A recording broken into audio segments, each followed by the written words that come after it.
cults are a kind of novelty in this aspect because they reinforce exclusiveness. Anyway, it is possible to assert that this general non-exclusiveness happens because there is a general understanding that every single religion has its particular kind of magic strength, and no one knows for sure which path is going to fulfill one's need or wishes. From this perspective, popular sensibility does not think it is necessary to choose or exclude any form of religion from the public space. Rather, from the individual perspective, it is much more suitable to be able to manipulate a whole set of culturally prescribed strategies with which one can respond to a given situation. Thus, in a particular setting, one might be a Catholic, and in another one, a devotee of Candomblé. Who knows what will work? As Lenny Silverstein remarks, in a constantly changing and insecure world, a world in which skillful manipulation of one's available social network could mean the difference between having and not having a job, food or medicine, all doors must remain open. In the reverse direction, neo-Pentecostal movements are trying to teach the value of loyalty to a single spiritual force, Jesus. And as an outcome, they are seeking to produce the confidence that this force alone is able to empower individuals to meet all their needs. In this sense, in order to better understand the dynamics of the religious field in a particular society, it is crucial to focus on the configuration of its particular public sphere. We have to search for its autonomy, sensibilities, memories, aspirations, fears and hopes, rather than choose the best theoretical model of democracy disconnected from its historical context. In fact, when the religious agents have to act in the public sphere, they have to learn in each specific situation the particular grammar and semantics according to which public culture is organized.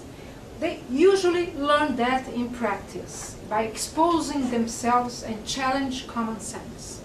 In the Brazilian public sphere, it is acceptable to speak about the common good in terms of the preservation of communitarian links, tradition, solidarity, protection of the poor, natural rights, etc., because some Christian values are still very pervasive.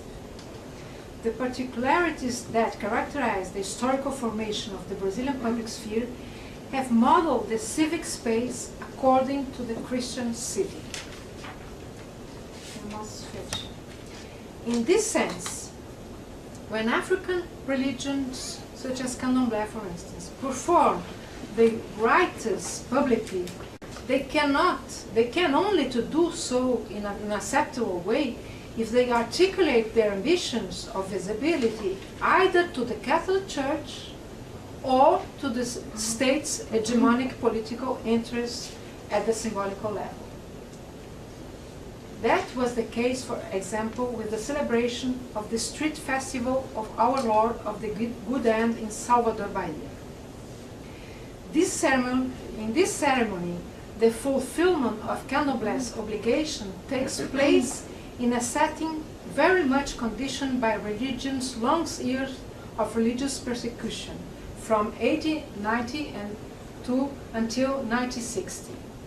All along that period, both the Catholic Church and the state had instigated periodic destruction of ritual artifacts and incarceration of some of the most belligerent sacerdotes.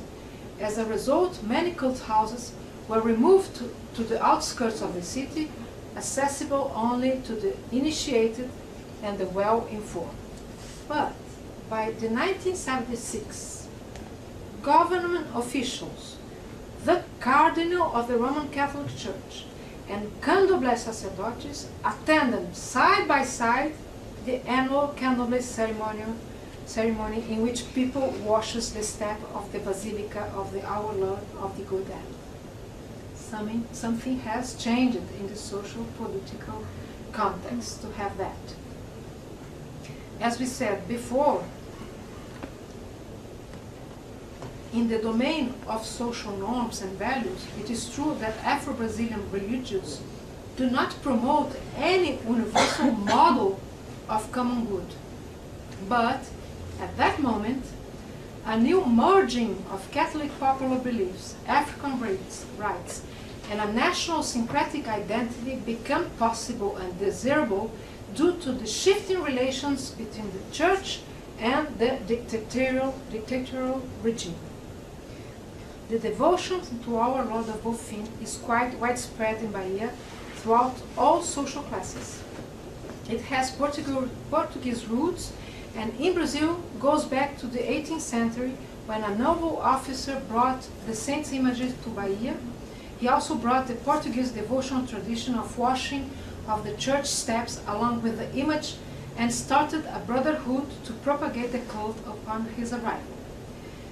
During the 18th and 19th centuries, constant disputes concerning how this ceremonial cleansing of the basilica should take place opposed the priests and practitioners. The first ritual washing was recorded in 1889, the year in which slavery was abolished in Brazil. There was a symbolic association between the rite and the abolition.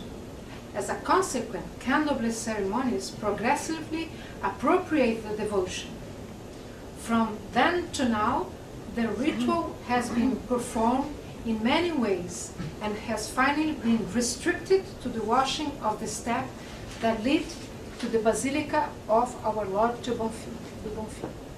In 1976, national identity, popular Catholicism, and Afro-Brazilian tradition were mingled by the state's official inclusion of the ceremony of the touristic calendar of the city of Salvador. So it became a touristic tradition. These examples demonstrate that some cultural patterns or practice are able to promote this kind of merging of different religious universe better than others, depending on the context of our political scenario. African patterns have probably been incorporated into Brazilian national culture less as a religious values, more as a cultural and historical tradition due to their system of meaningful preference. Let's jump to some brief concluding remarks. As I said before, the 1988 Constitution can be said as an important landmark to understand the contemporary changes of the Brazilian religious scenario. In the political level, it marked the end of the dictatorship and the beginning of the construction of democratic institutions based upon a new idea of citizenship underpinned by the values of popular participation, free speech, and ethnico-religious pluralism. In this context, newborn Pentecostals movements decided to challenge Catholic hegemony and its own social marginality, piercing extensively in the political system. In less than 3 decades, we witnessed the emergence of 2 Protestant political parties, and the evangelical deputies become the second more important political force in the Congress. In the socio-economical level, we see the rise of the general income of significant sectors of the poor population, encourage the arising of a new low middle class eager for participation, consuming, and social climbing. This new wealth was followed, nevertheless, by the rising of violence, drug traffic, and drug consumption among youth. In this new scenario, the increasing evangelical influence in the public space presents itself as a renewed moral bond skilled to produce good citizens, and better family fathers and mothers. In the religious domain, it is true that the new constitution asserts the religious pluralism and state neutrality in regard to different religions. Nevertheless, the new Pentecostal expansion and its aggressive occupation of the public space through the ownership of media channels, public marches, and the systematic campaign conducted by them against Catholic privilege transform pluralism in a religious antagonistic clash and secularism an argument to increase the overall religious influence over public life. Paradoxically, in my view, the increasing visibility of this new religious competition at the same time discloses to public opinion the arbitrary of religious choices and enhance new forms of secularism.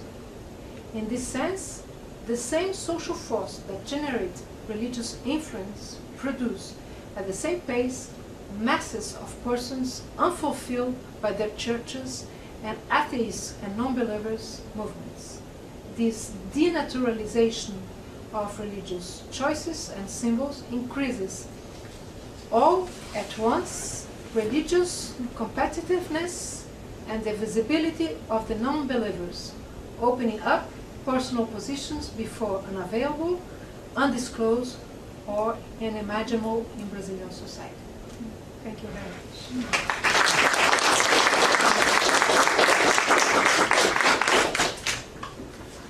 Will you take some questions? Yes, of course. Okay. Do you want me to monitor, or would you like to guide your room? I don't know. What else? It's up to you. If they get out of control, I'll intervene. Okay. Was a bit too long, but with the image was less tedious. Yes. Actually, by the way, a very, very interesting lecture. I followed it all the way through. I was very interested in your comments on constructions of democracy, namely democratic constructions based upon whiteness and upon multiculturalism. And my question was, I was wondering whether democratic constructions based upon whiteness was simply another version of the civilizing mission of the Western colonial powers, and also what kind of techniques were employed in Brazil to implement the civilizing mission and this democratic construction based upon whiteness. Well, this is a long, long, long history, because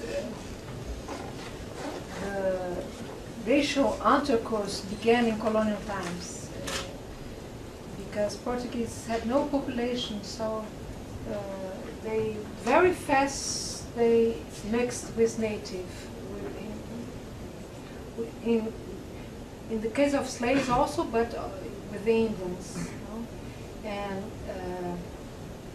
in the 18th century, Portugal stimulated the racial intermarriage with Indians, and they pay some amount of money to them to get married in order to have a Brazilian population, and to have, because it was very difficult to Portugal to maintain the territory. It was so vast and so unknown, and so it was impossible to without population. So they have in colonial times they have a public policy to increment that, and then when Republic came, well. We had a kind of mulatization of the population. Mulattoes had a better social position than black, so it was better to be a mulatto. Huh? Mix of black and white. Yeah, mulatto is a mix of black and so. It's a long history, because in the 19th century, when the first